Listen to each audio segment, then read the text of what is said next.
도둑년이 여기 있었네. 하나 씨한테 가짜 딸 폭로한 거 세영이 모녀입니다. 혜성이 목표였어. 당장 쫓아내야 돼. 그리고 은총이 위해서 자진 사퇴하시는 게 어떨까요? 이왕 이렇게 된 거 구지석 잘 잡아. 자기 CEO라는 소문이 있던데. 당신은 정말 최악이야. 당신은 꼭 죄값 받고 죽을 거야. 시청자들의 시선을 사로잡은 81화의 클라이막스. 신여진이 최명지를 향해 폭발적인 분노를 드러내며 주먹을 휘두르던 장면은 단순한 감정의 충돌이 아닌 권력 내부의 균열을 상징하는 상징적 장면이었습니다. 그 장면에서 신여진은 단지 명지의 배신에 화가 난 것이 아니라 자신이 오랜 시간 믿어온 가짜 진실의 허망함에 무너진 것이었습니다. 세영이 혜성을 상속받기 위해 유진을 죽였다는 건가? 라는 말은 신여진 내면의 윤리 한계선이 무너지는 결정적 순간이었고, 윤성호의 폭로로 인해 신여진은 이제 더 이상 권력자가 아닌 고립된 인간으로 전락하고 말았습니다. 특히 인상적이었던 장면은 구하나가 조용히 신여진을 바라보며 당신 꼭 죗값 받고 죽을 거야 라고 말한 순간입니다. 복수의 감정이 분노로 폭발하는 것이 아니라 이성으로 제압되는 그 흐름은 구하나라는 인물의 깊이를 다시금 확인시켜 주었습니다. 이 장면이 가진 의미를 자세히 살펴볼 텐데요. 구독과 좋아요 꾹 눌러주시면 저와 제작진에게 큰 힘이 됩니다. 그럼 등장인물들부터 살펴본다면 1. 구하나. 구하나는 지금 혜성그룹의 진실을 파헤치는 감사부장이자 윤유진의 죽음을 바로잡으려는 정의 실현자의 역할을 맡고 있습니다. 구하나의 표정에서 읽히는 감정은 확신입니다. 흔들리지 않는 눈빛은 단순한 복수가 아닌 누군가의 억울함을 바로잡기 위한 사명의식에서 비롯된 것입니다. 유진의 죽음 이후 하나는 은총을 통해 삶의 새로운 책임을 자각하게 되었고 진실을 밝히는 것은 곧 은총을 지키는 길임을 알고 있습니다. 구하나의 행동을 보면 모든 전개가 계획적으로 움직입니다. 명지의 조작, 여진의 침묵, 세영의 위선까지 모든 것을 법적 절차와 언론의 시선을 통해 풀어내려는 전략이 뚜렷합니다. 역할의 선택이 의미하는 것은 이제 복수는 개인의 감정이 아닌 공공의 정의로 변모했다는 선언입니다. 그 누구보다 냉정하게, 그러나 그 누구보다 뜨겁게 진실을 향해 나아가는 인물입니다. 2. 신여진. 신여진은 현재 모든 신뢰를 잃고 체포 직전의 상황에 놓여 있으며 절체절명의 위기에 몰려 있습니다. 신여진의 표정에서 읽히는 감정은 분노보다는 공포에 가깝습니다. 오랫동안 지켜온 권력이 무너지는 순간 명지가 자신을 배신했다는 사실은 치명적인 내상을 입혔습니다. 왜 날 속였어? 라는 외침은 사실 명지를 향한 말이 아니라 자신을 향한 말처럼 들렸습니다. 신여진의 행동을 보면 여전히 잦은 퇴진보다는 반격을 선택하려는 조짐이 강하게 보입니다. 하지만 황진구, 윤성호, 구하나 모두가 등을 돌린 지금 더 이상 설 자리는 없습니다. 리차드 한에게조차 인정받지 못한 순간부터 신여진은 회장이 아니라 가해자로 인식되기 시작했습니다. 역할의 선택이 의미하는 것은 무너지는 권력자의 초상입니다. 마지막까지 악수를 둘지 아니면 진심 어린 사죄로 정리할지 갈림길에 서 있는 인물입니다. 3. 최명지. 최명지는 현재 과거 입양 조작과 유진 감시, 뺑소니 사건 연루 의혹까지 떠안으며 혜성그룹 몰락의 핵심 인물로 떠올랐습니다. 최명지의 표정에서 읽히는 감정은 불안과 자기 연민입니다. 모든 것이 딸을 위한 선택이었다고 말하지만 그것이 얼마나 이기적이고 치명적인 선택이었는지를 인식하지 못한 채 고립되어 가고 있습니다. 최명지의 행동을 보면 위기를 모면하기 위해 세영을 이용하고 구지석에게 접근하며 여전히 통제를 시도합니다. 하지만 이제는 누구도 명지의 진심을 믿지 않고 있으며 증거로 연결된 과거의 죄들이 하나둘 수면 위로 떠오르고 있습니다.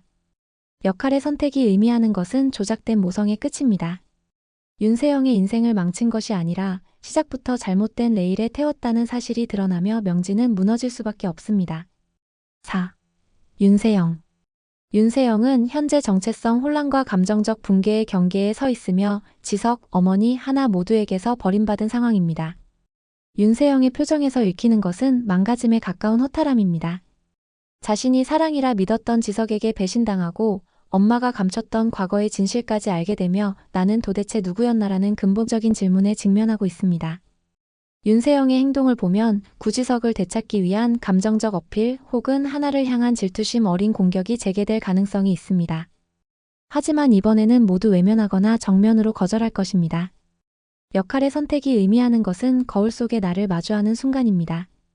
누군가의 딸이 아니라 나 자신으로 살아가야 한다는 인식이 윤세영을 성숙하게 만들 수도 있고 혹은 더욱 무너뜨릴 수도 있습니다. 이러한 인물들이 앞으로 82화에서 펼쳐질 사건들을 예측해 본다면 첫 번째 가능성으로는 최명지의 입양 조작과 유진 생존 은폐 혐의가 검찰 수사로 확대되는 시나리오입니다. 윤성호가 확보한 수녀의 증언, 구지석이 수집한 영상 및 감사 자료가 연결되며 입양 조작 마이너스 유진 감시 마이너스 뺑소니 사건의 유기적 연관성이 드러납니다. 수사기관은 혜성그룹 내 비자금의 흐름까지 추적하며 단순한 기업 범죄를 넘어 조직적 범죄로 확장할 것입니다. 근거는 혜성의 사내 계좌 이체 기록, 유진의 병원 기록 삭제 내역, 은총의 입양 등록 절차 의혹 등 구체적 자료입니다. 이 전개는 최명지를 법적으로 구속하는 동시에 신여진의 죄책감을 자극하며 잦은 사태를 유도할 수 있는 큰 물줄기를 형성할 것입니다. 또 다른 관점에서 보면 윤세영이 구지석에게 마지막 감정 고백을 시도하다 외면당하고 폭주하는 시나리오입니다.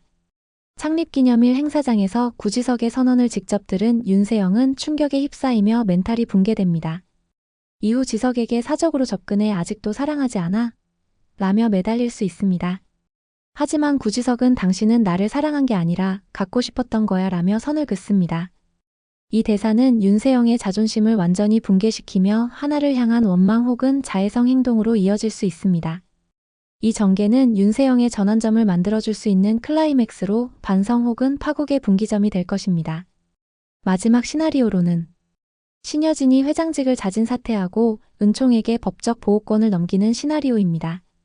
진구의 증언, 하나의 언론 인터뷰, 윤성호의 압박이 동시에 들어오며 신여진은 더 이상 물러날 곳이 없어집니다. 결국 은총을 위해서라도 사퇴를 결심하며 하나에게 아이만은 지켜달라는 부탁을 남길 수 있습니다. 하지만 이 결정은 명지에게 철저한 배신처럼 느껴질 것이며 모녀의 완전한 결별을 의미하는 장면으로 연출될 수 있습니다. 이 시나리오는 신여진이 최소한의 인간성을 지키며 퇴장할 수 있는 마지막 기회를 제공하는 설정입니다. 지금까지 살펴본 내용을 정리하면 82화는 혜성그룹 내부의 균열이 본격적으로 붕괴되는 회차입니다. 신여진과 최명지의 갈등이 폭발하며 권력 연합이 무너지고 구하나와 구지석은 진실의 최종 단서를 확보해 단죄의 서막을 엽니다. 윤세영은 감정의 혼란 속에서 정체성을 되찾기 위한 분투를 시작하고 황진구는 조력자로서의 역할을 명확히 하며 구하나 편에 섭니다. 시청자 여러분은 어떻게 생각하시나요? 최명지의 죄는 어디까지 이어질까요? 신여진은 진짜로 은총을 위해 모든 것을 내려놓을 수 있을까요? 윤세영은 파멸이 아닌 회복의 길을 선택할 수 있을까요? 다음 회에서는 아마도 검찰의 정식 수사 착수, 명지의 신병 확보, 은총 보호권 문제의 법적 결론이 주요 줄기로 전개될 가능성이 높습니다. 복수는 끝났고 이제 정의가 남았습니다. 진실의 대가는 반드시 치러질 것이며 구하나의 선택은 이제 혜성그룹 전체를 바꾸게 될 것입니다. 다음 편에서 다시 찾아뵙겠습니다.